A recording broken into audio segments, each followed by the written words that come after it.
नमस्कार दोस्तों, भक्ति कथा चैनल में आप लोग का स्वागत है।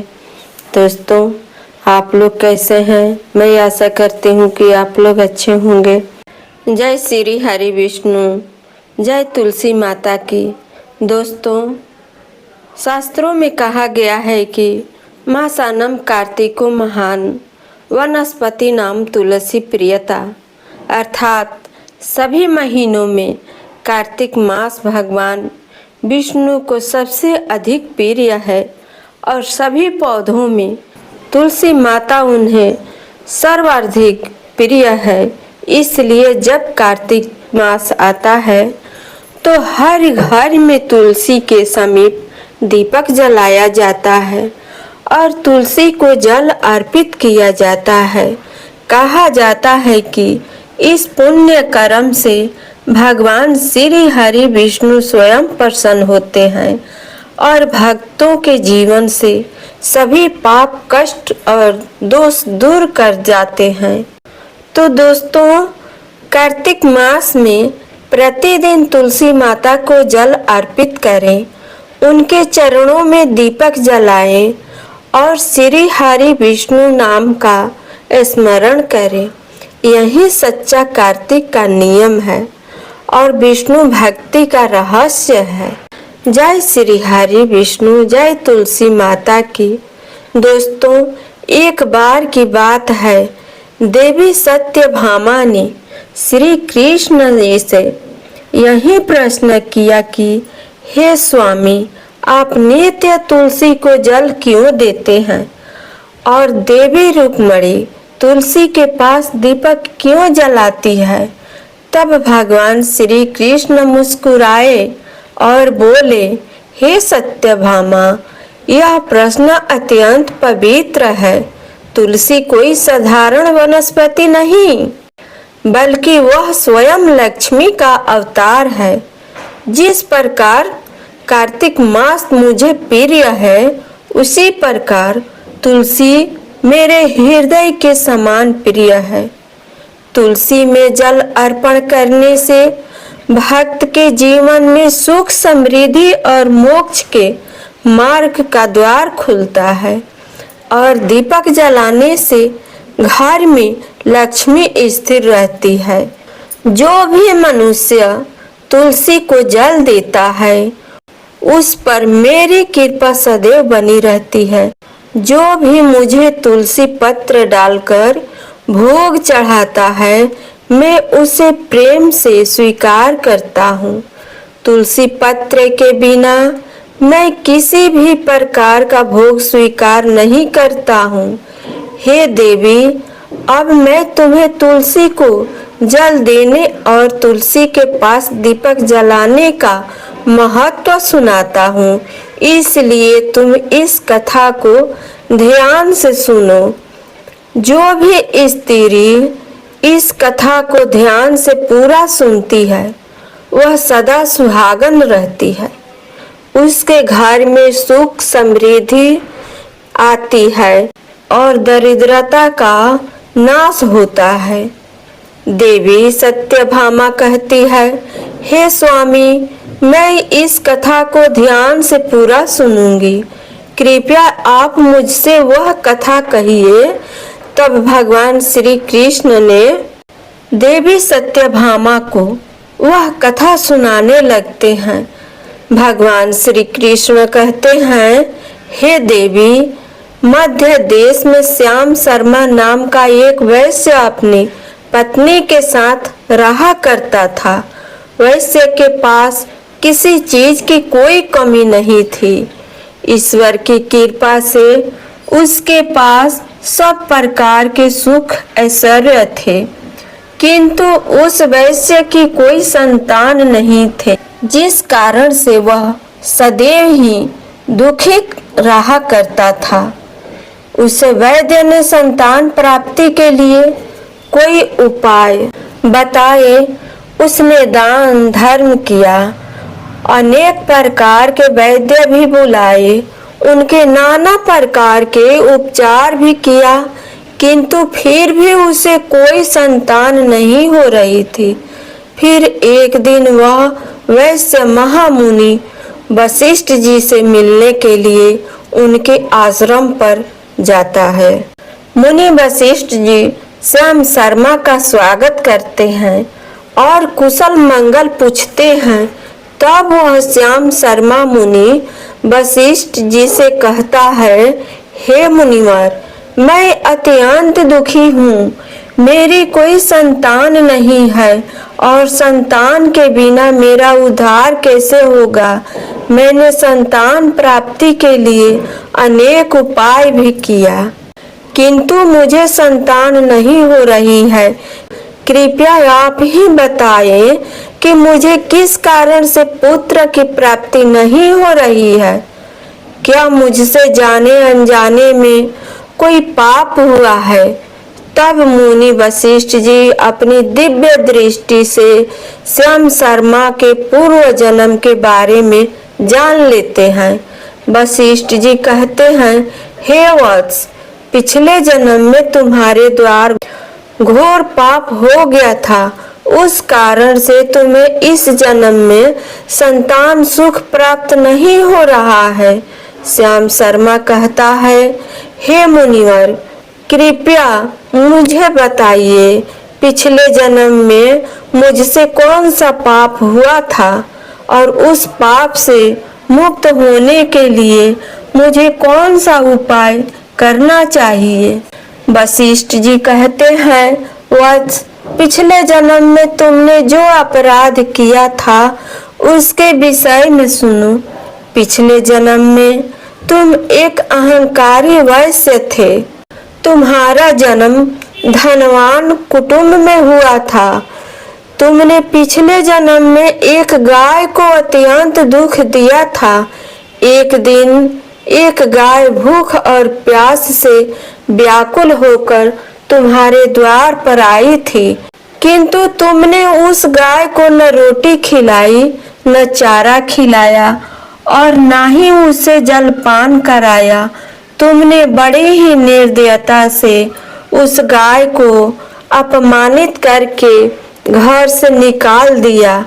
उस गाय ने अभी अभी बछड़े को जन्म दिया हुआ था और भूख से व्याकुल होने के कारण वह गाय वहीं पर मूर्छित होकर गिर पड़ी और उस दिन वह अपने बछड़े को दूध नहीं पिला पाई।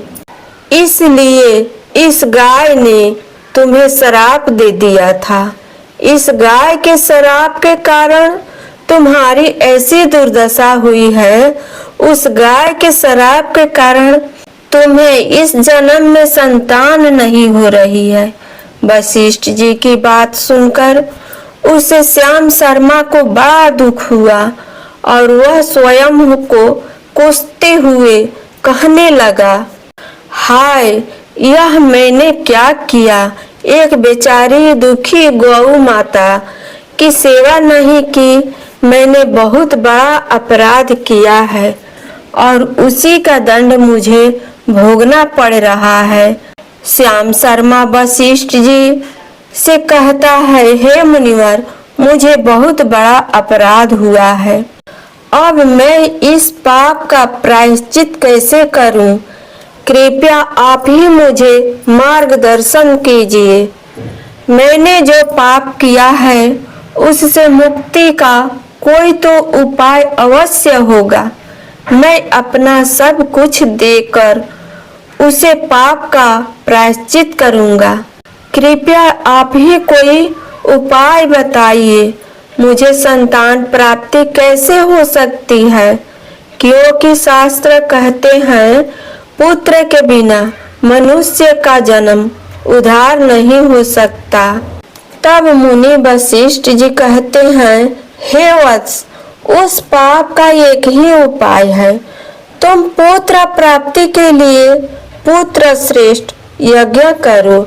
इसी यज्ञ के फल स्वरूप तुम्हें संतान की प्राप्ति होगी।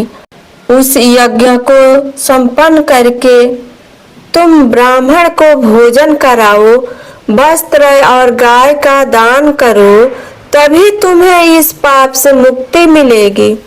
तब श्याम शर्मा वशिष्ठ जी को धन्यवाद देते हुए कहता है, हे मुनिवर, आपका कोटि कोटि धन्यवाद। मैं आपके कहे अनुसार अवश्य ही पुत्रेष्ट यज्ञ करूंगा और ब्राह्मणों को गायों का दान करूंगा। इतना कहकर वह श्याम शर्मा शीघ्रता से अपने घर पर लौट आता है और अपने पत्नी को सारी हकीकत सुनाता है। फिर वे दोनों ही पुत्र श्रेष्ठ यज्ञ की तैयारी करते हैं।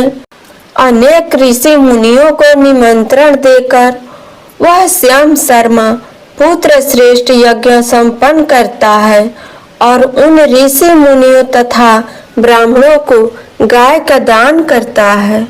यज्ञ के संपन्न होने के पश्चात यज्ञ की आग से अग्नि देव प्रकट होते हैं और उस श्याम शर्मा से कहते हैं, हे श्याम शर्मा, आज तुम्हारा यज्ञ सफल हुआ है। तुमने पुत्र प्राप्ति के लिए यह यज्ञ किया था, इसलिए तुम्हें मेरी कृपा से एक पुत्र की प्राप्ति होगी, किंतु तुम्हारे पुत्र की आयु केवल 18 वर्ष की ही होगी और 18 वर्ष समाप्त हो जाने के पश्चात तुम्हारे पुत्र की मृत्यु हो जाएगी। इतना कहकर अग्निदेव अंतर्ध्यान हो जाते हैं। पुत्र श्रेष्ठ यज्ञ करके और अग्निदेव से पुत्र का वरदान प्राप्त करके वह श्याम शर्मा बहुत प्रसन्न तो हुआ, किंतु उसे बड़ा दुख भी हुआ। श्याम शर्मा ने सोचा, पुत्र न होने से अच्छा है कम आयु वाला पुत्र ही ठीक है। फिर वह पहले की तरह अपने कार्य में लगा रहा। कुछ ही दिनों के पश्चात उसकी पत्नी ने गर्भ धारण किया। श्याम शर्मा ने पुत्र के जन्म से पूर्व किए जाने वाले सभी संस्कार किया और फिर उसे एक अत्यंत सुंदर पुत्र की प्राप्ति हुई। वह बालक बड़ा ही तेजस्वी दिखाई पड़ रहा था।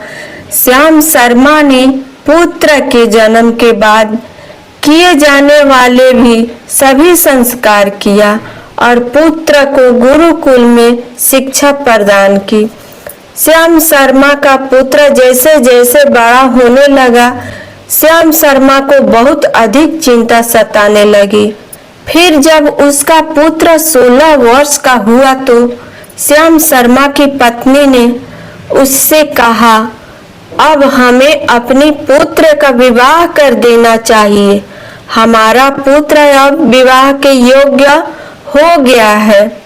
श्याम शर्मा ने कहा, हे प्रिय, विधि के विधान के अनुसार हमारे पुत्र की आयु केवल 18 वर्ष की है। 18 वर्ष के पश्चात हमारे पुत्र की मृत्यु हो जाएगी, इसलिए हमें उसका विवाह करके किसी कन्या के जीवन को बर्बाद नहीं करना चाहिए। वह तो 2 वर्षों बाद विधवा हो जाएगी, फिर उसे जीवन में अनेक कष्ट सहन करने पड़ेंगे। लेकिन श्याम शर्मा की पत्नी नहीं मानी। वह अपने पुत्र का विवाह होता देखना चाहती थी।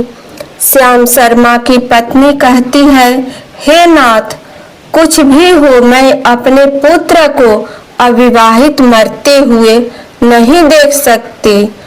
हमारे पास किस चीज की कमी है?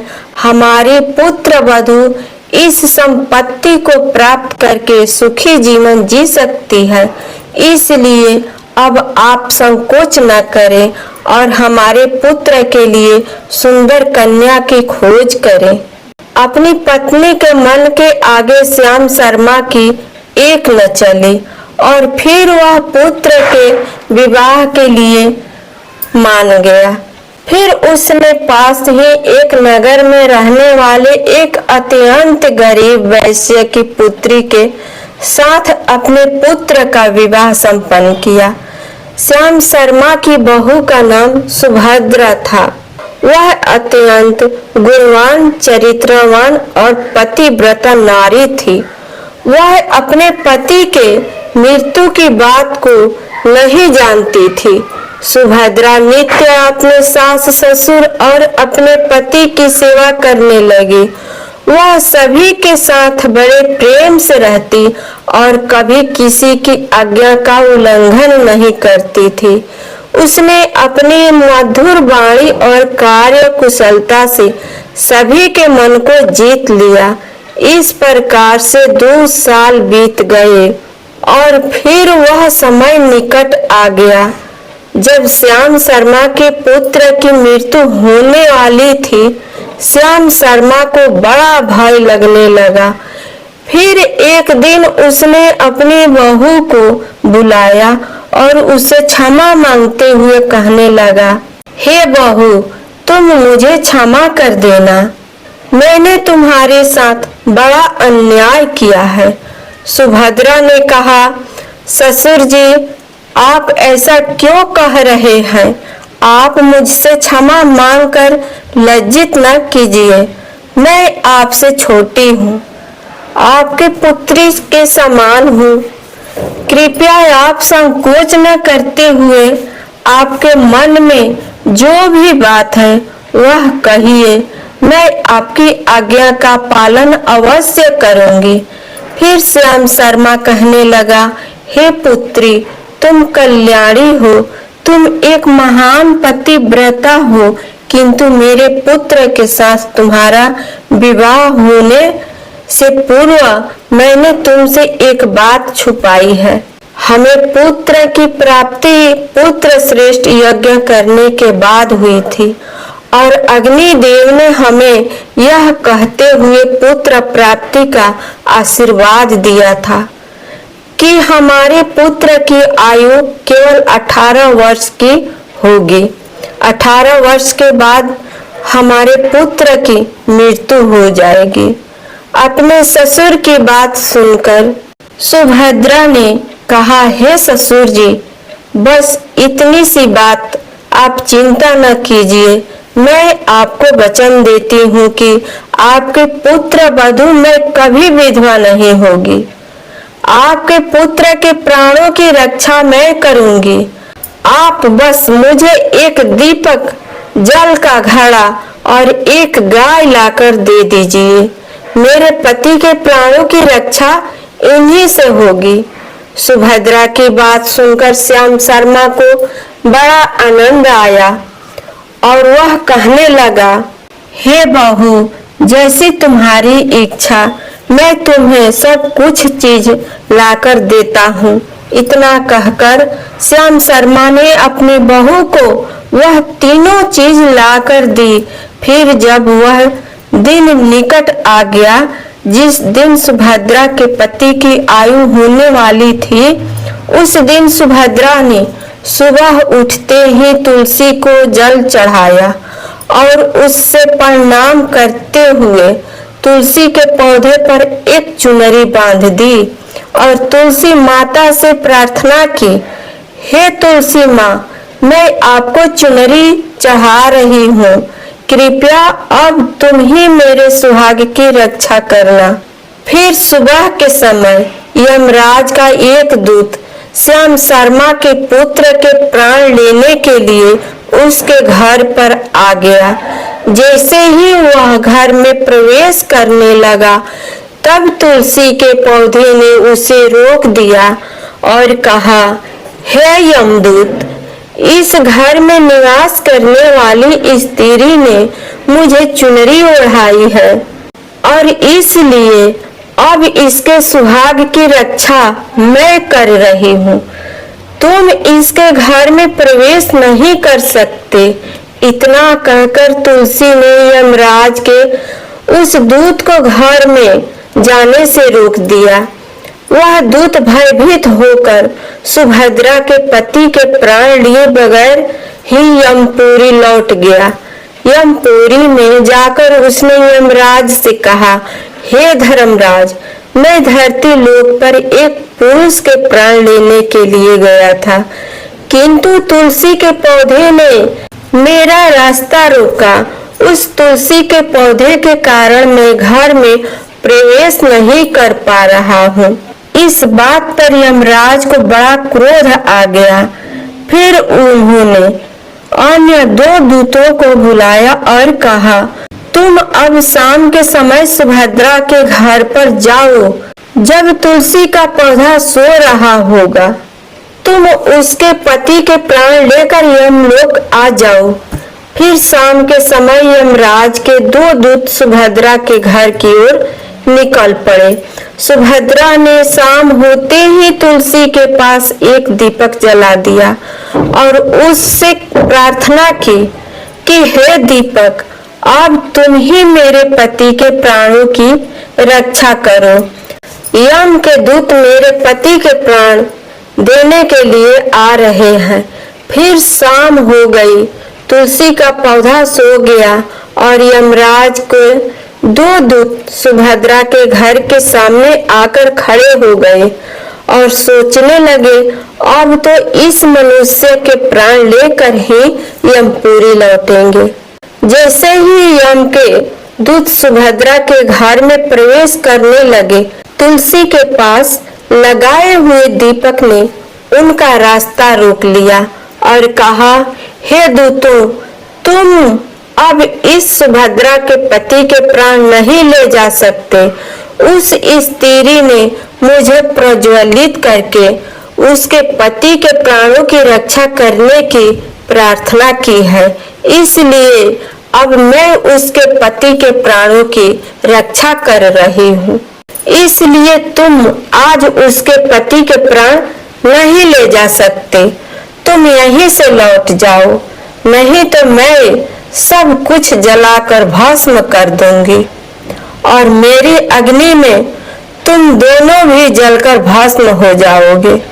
उस दीपक की बात सुनकर यमराज के दोनों दूत अत्यंत भयभीत हो गए और फिर से लौटकर यमराज के पास चले गए।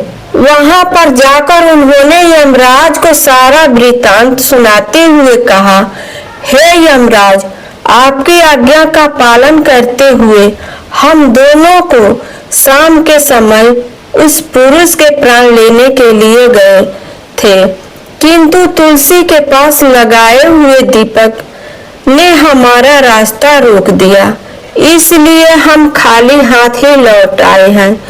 यह सुनकर यमराज को बड़ा क्रोध आ गया। फिर उन्होंने अन्य 4 दूतों को बुलाया और कहा, अब तुम सुबह उस सुभद्रा के जागने के पहले जाओ और उसके पति के प्राण लेकर आ जाओ। यमराज की आज्ञा पाकर दूत सुबह सुभद्रा के घर की तरफ जाने लगे, लेकिन इधर सुभद्रा ने रात को ही घर के दरवाजे के सामने जल से भरा हुआ लोटा रख दिया और उससे प्रार्थना की, मेरे पति की रक्षा कीजिए। यम के 2 दूत मेरे पति के प्राण लेने के लिए आ रहे हैं। अब आप ही मेरे सुहाग की रक्षा कर सकते हैं। इतना कहकर वह सुभद्रा सोने के लिए चली गई। इधर यमराज के दूत सुबह सुभद्रा के जागने से पहले ही उसके घर पर पहुंच गए। जैसे ही वह घर के अंदर प्रवेश करने लगे, तब उस लोटे के अंदर भरे हुए जल ने कहा, तुम रुक जाओ, अब तुम इस घर में प्रवेश नहीं कर सकते हो। यह घर अब मेरी सुरक्षा में है। मैं सुभद्रा के पति के प्राण तुम्हें लेकर जाने नहीं दूंगा। अगर तुमने इस घर में प्रवेश किया तो मैं नरक की अग्नि को बुझा दूंगा, जिसमें सारा नरक लोग डूब जाएगा। यह सुनकर यमराज के बेचारे दूत घबरा गए और एक दूसरे के तरफ देखकर उस स्थान से भाग गए। वे सभी यम के दूत यमराज के पास लौट गए और उनसे कहने लगे, हे धर्मराज, आपकी आज्ञा का पालन करने के लिए हम चारों सुबह सुभद्रा के जागने से पहले ही उसके पति के प्राण लेने के लिए पहुंच गए थे, किंतु सुभद्रा के घर के बाहर रखे हुए जल के लोटे ने हमारा मार्ग रोक लिया और इसी कारण से हम उसके घर में प्रवेश नहीं कर सके। अब यमराज को बहुत ही अधिक क्रोध आ गया। इस बार उन्होंने 8 यमदूतों को बुलाया और कहा, हे यमदूतों, अब शीघ्रता से जाओ और बलपूर्वक उस मनुष्य के प्राण खींचकर यमलोक लेकर आओ।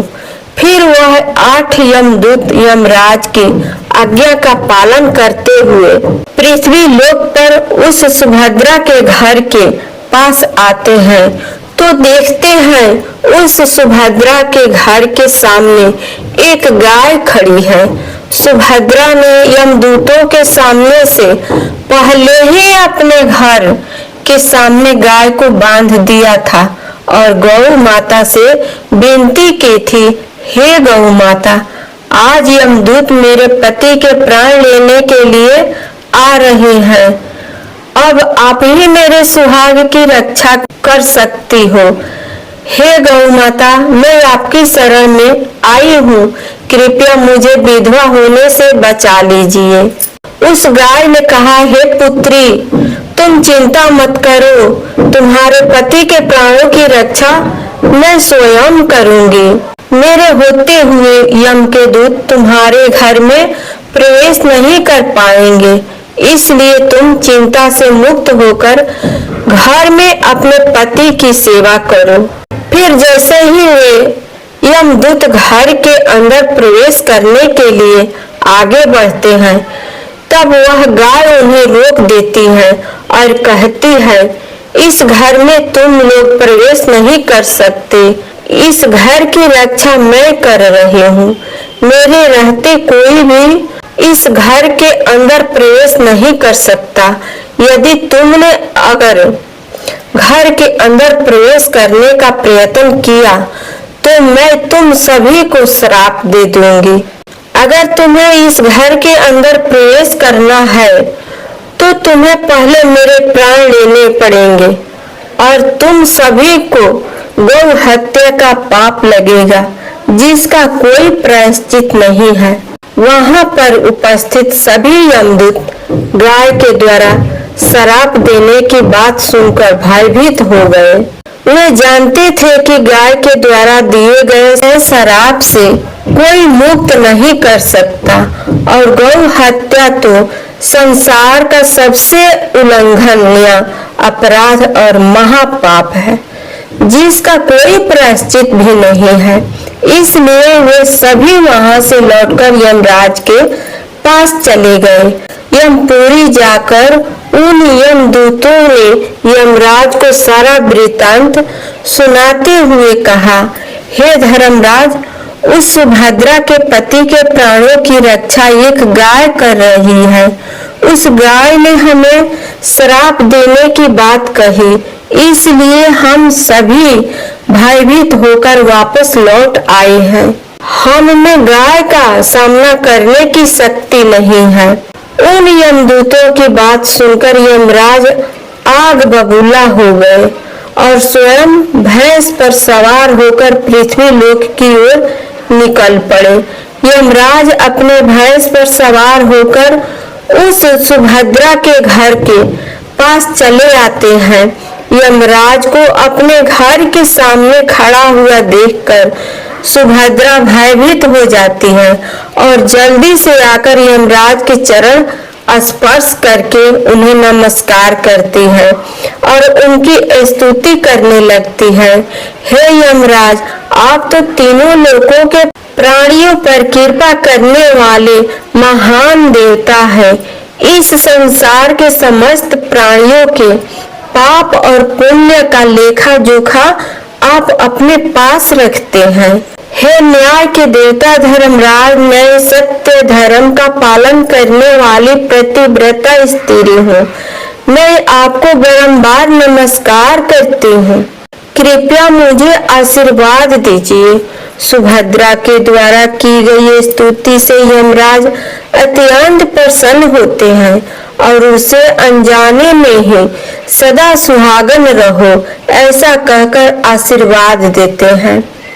फिर जब यमराज सुभद्रा के पति के प्राण ले जाने के लिए आगे बढ़ते हैं तो सुभद्रा कहती है, हे धर्मराज, आपने अभी मुझे सदा सुहागन रहने का आशीर्वाद दिया है और अब आप मेरे पति के प्राण लेने जा रहे हैं। इससे तो आपका आशीर्वाद झूठा साबित हो जाएगा। यह सुनकर धर्मराज रुक जाते हैं और सुभद्रा की ओर देखकर मुस्कुराने लगते हैं। सुभद्रा के निर्मल हृदय को और अपने पति के प्रति समर्पण भाव को देखकर यमराज अत्यंत प्रसन्न होते हैं। सुभद्रा की ओर देखकर यमराज कहते हैं, हे पुत्री, आज तुमने साक्षात मृत्यु को ही पराजित किया है। मैं तुम्हारे पतिव्रत धर्म से अत्यंत प्रसन्न हूँ। अब मैं तुम्हारे पति के प्राण छोड़ देता हूँ। तुम्हारी जो भी मनोकामना है वह मुझसे मांग लो। तब सुभद्रा ने कहा, हे धर्मराज, मैं अपने पति के लिए 100 वर्ष की आयु मांगती हूँ। मेरे लिए मेरे पति ही परमेश्वर है। मैं अपने पति को छोड़कर जीवित नहीं रह सकती, इसलिए आप मुझे यही वरदान दीजिए। तब यमराज प्रसन्न होकर कहते हैं, तथास्तु। हे कल्याणी, आज से जो भी स्त्री अपने घर के सामने तुलसी का पौधा लगाती है, तुलसी के पास शाम को दीपक जलाती है, जिस घर के सामने गाय बंधी होती है और जो स्त्री अपने घर के सामने जल का लोटा रखती है, उसके घर में कभी मेरे दूत प्रवेश नहीं करेंगे। इतना कहकर यमराज उस स्थान से अंतर्ध्यान हो जाते हैं।